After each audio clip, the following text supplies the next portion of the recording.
नमस्कार और आज के हमारे इस एक्सप्लेनर में आपका स्वागत है। आज ना हमारे पास खबरों और अपडेट्स का एक ऐसा जबरदस्त मिक्स है जो सच में आपको सोचने पर मजबूर कर देगा।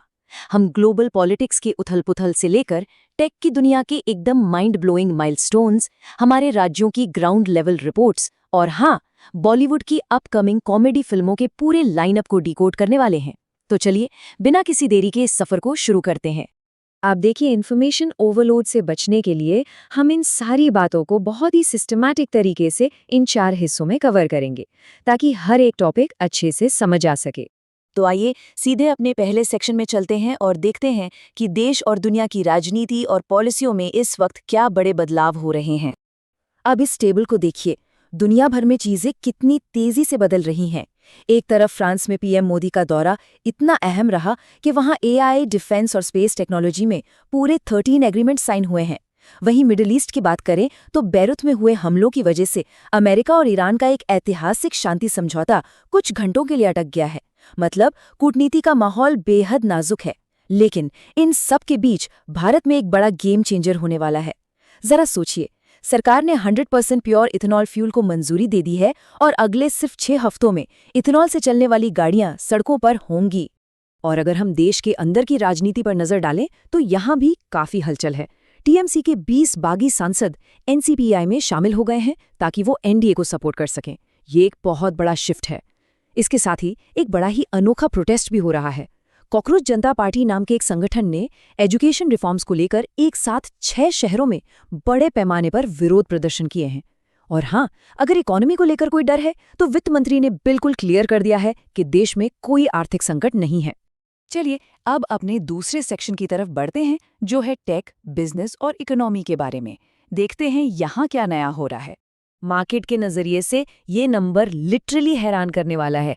62,853 करोड़ रुपए विदेशी निवेशकों ने सिर्फ जून 2026 के पहले 15 दिनों के अंदर ही इंडियन मार्केट से इतना भारी अमाउंट निकाल लिया है। ये कैपिटल फ्लाइट सच में दिखाता है कि ग्लोबल इन्वेस्टर्स फिलहाल कितने सतर्क हैं और मार्केट का मूड कितनी जल्दी बदल सकता है। लेकिन असल में जो चीज़ दुनिया को बदल रही है वो ये है। ये किसी साइंस फिक्शन फिल्म जैसा लगता है, लेकिन ये सच है। चीन की नियो ब्रेन चिप ने दुनिया की पहली कमर्शियल अप्रूवल हासिल करके एलॉन मस्क के न्यूरालिंक को रेस में पीछे छोड़ दिया है। नियो के क्लिनिकल ट्रायल्स लकवाग्रस्त मरीजों पर पूरी तरह सफल रहे हैं, जबकि न्यूरालिंक को अभी भी अपनी फाइनल अप्रूवल का इंतजार है। ये मेडिकल साइंस और टेक के लिए एक बहुत बड़ा टर्निंग पॉइंट है। और डिजिटल दुनिया के माइलस्टोन्स की बात करें तो YouTube पर एक ऐसा रिकॉर्ड बना है जो पहले नामुमकिन सा लगता था। मिस्टर बीस्ट दुनिया के पहले ऐसे इंडिविजुअल क्रिएटर बन गए हैं जिन्होंने 500 मिलियन यानी 50 करोड़ सब्सक्राइबर्स का आंकड़ा पार कर लिया है। ये डिजिटल इन्फ्लुएंस का एक बिल्कुल ही नया लेवल है। पर जानते हैं, इतने सारे पैसों और करोड़ों फॉलोअर्स की बात करने के ठीक बाद हार्वर्ड की एक हेल्थ एक्सपर्ट का ये कोट हमें थोड़ा रुक कर सोचने पर मजबूर कर देता है। उनका कहना है कि बहुत ज़्यादा पैसा होना हमारी मेंटल हेल्थ और हमारे रिश्तों के लिए एक साइलेंट किलर बन सकता है। मतलब अंधाधुंध दौलत कभी भी सच्ची खुशी की गारंटी नहीं होती। ये बात आज की इस तेज तरार दुनिया में बहुत मायने रखती है। तो ग्लोबल ट्रेंड से बाहर निकलकर अब आते हैं अपने तीसरे सेक्शन पर, हमारे राज्यों की धड़कन।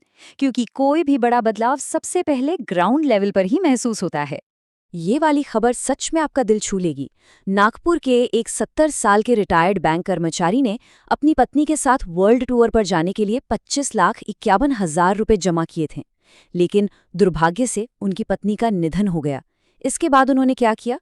उन्होंने वो पूरी की पूरी सेविंग्स अपनी पत्नी की याद में सेना के वेलफेयर फंड में डोनेट कर दी। ये निस्वार्थ भाव का एक बहुत ही खूबसूरत उदाहरण है। और बाकी राज्यों की बात करें तो देखिए कितनी अलग अलग तरह की खबरें हैं। आंध्र प्रदेश में किसान जो एगेव कैक्टस सिर्फ बाड़ लगाने के लिए इस्तेमाल करते थे, वो आज मेक्सिको की 1.4 लाख करोड़ की टकीला इंडस्ट्री को चला रहा है।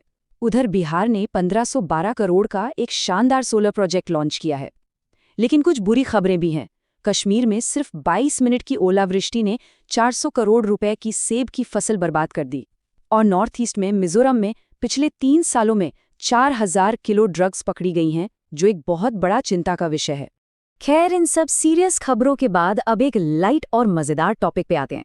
हमारा चौथा और आखिरी सेक्शन, जहां हम बॉलीवुड कॉमेडी के उस जबरदस्त दौर की बात करेंगे जो 2026 से 2028 के बीच आने वाला है।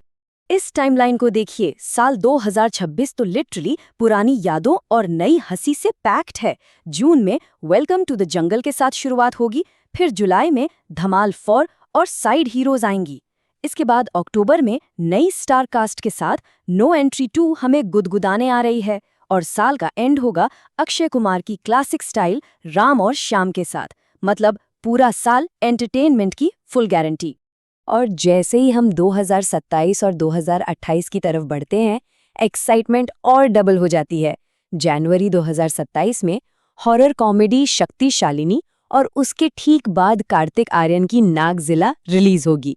उसी साल रोहित शेट्टी गोलमाल 5 लेकर आ रहे हैं, और वो पल जिसका हम सबको सालों से इंतजार था, 2028 के आखिर में फाइनली हेरा फेरी 3 थिएटर्स में आएगी, उसी आइकॉनिक तिकड़ी के साथ।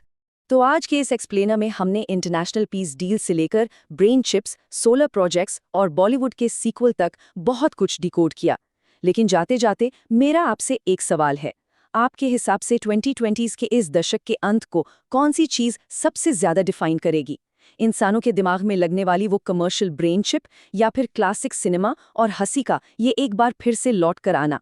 समाज पर सबसे गहरा असर किसका होगा? जरा इस बारे में सोचिएगा ज़रूर। आज के लिए बस इतना ही। हमारे साथ जुड़ने के लिए बहुत बहुत शुक्रिया।